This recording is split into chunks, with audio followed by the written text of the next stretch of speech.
तो students, next हमारा topic है इकोनॉमिक रिफॉर्म्स सिंस 1991 में। न्यू इकोनॉमिक पॉलिसी या changing scenario of Indian economic environment. ठीक है, 1991 में इससे पहले क्या था, हमारे देश में balance of payment, import export, हम एक्सपोर्ट कम कर रहे थे, इंपोर्ट ज़्यादा हो रहा था, तो इस वजह से हमारी बैलेंस नहीं हो पा रहा था। एक हमारा जो रुपया था जो हमारा, उसकी वैल्यू लगातार डाउन जा रही थी, और हमारे देश के पास 5 से 10 दिन तक का ही पेट्रोल खरीदने के पैसे भी नहीं थे। तो हमारे आरबीआई ने क्या किया था उस टाइम पे, 2000 क्विंटल, पता नहीं 200 क्विंटल कुछ ऐसे टन सोना गिरवी रख के पैसा आया था। फिर हमें लगने लगा कि कुछ ना कुछ सुधार जरूरी है हमारे देश में, क्योंकि देश की कंडीशन बहुत ज़्यादा डाउन चली गई थी। तो जो सुधार हुए थे, उन सुधारों की हम बात करते हैं, रिफॉर्म्स। जो सुधार हुए थे 1991 में, पहले एलपीजी का नाम है इसको, लिबरलाइजेशन, प्राइवेटाइजेशन, ग्लोबलाइजेशन। पहले आ गया उदारीकरण में क्या हुआ, लाइसेंस अनिवार्य था, उसको समाप्त कर दिया गया। यानी कि पहले क्या था कि हर चीज़ के लिए लाइसेंस जरूरी था, वो लाइसेंस की जो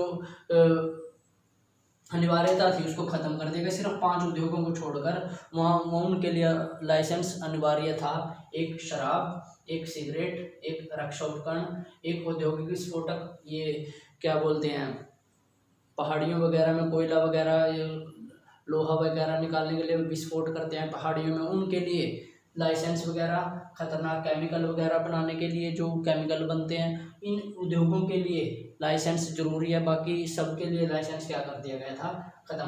प्राइस डिटर्मिनेशन फ्री, पहले प्राइस सरकार डिसाइड करती थी, कोई उद्योग अगर आप स्थापित करें कोई वस्तु का, अब उसके लिए आप निर्धारण करने के लिए फ्री कर दिया गया। टैक्स रेट में क्या की गई, कमी की गई। फ्रीडम ऑफ प्रोडक्शन और एक्सपेंशन, आप अपना प्रोडक्शन भी बढ़ा सकते हो, अपने बिजनेस को बढ़ाने की पहले परमिशन नहीं थी, परमिशन लेनी पड़ती थी, जैसे भी अब फ्री कर दिया गया। फ्रीडम ऑफ इंपोर्ट टेक्नोलॉजी, आप कहीं से भी टेक्नोलॉजी लेके आ सकते हो, उसके लिए आपको क्या कर दिया गया, फ्री। टेक्नोलॉजी का मतलब होता है कुछ हमारे पास तकनीक नहीं होती, बाहर से तकनीक लाने के लिए। Freedom in fix interest rate, बैंकों को पहले आरबीआई डिसाइड करती थी, जो इंटरेस्ट रेट होता है ना बैंकों का, आरबीआई डिसाइड करती है जो, वो पहले मतलब बैंक डिसाइड करते हैं, जो पहले आरबीआई डिसाइड करती थी 1991 से पहले। तो उनको, बैंकों को भी फ्री कर दिया गया है, आप खुद अपने इंटरेस्ट रेट फिक्स कर सकते हो। टैक्स रेट में कमी हो गया। प्राइवेटाइजेशन में क्या था, इसमें क्या होता है, सरकार के हाथ में आई थिंक 17 के आसपास उद्योग थे, उनको 3 या 4, क्या 2 या 3 रखे थे। एक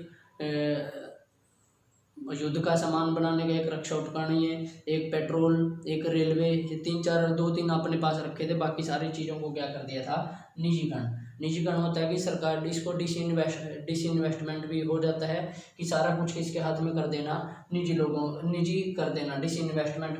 गवर्नमेंट मशीनरी के साइज को क्या कर देना, छोटा। निजी क्षेत्र पहले 45% था टोटल इन्वेस्टमेंट को, उसको कितना कर दिया गया था, 55%। नेक्स्ट क्या है, ग्लोबलाइजेशन होता है विश्व के साथ मेल जोल बढ़ाना।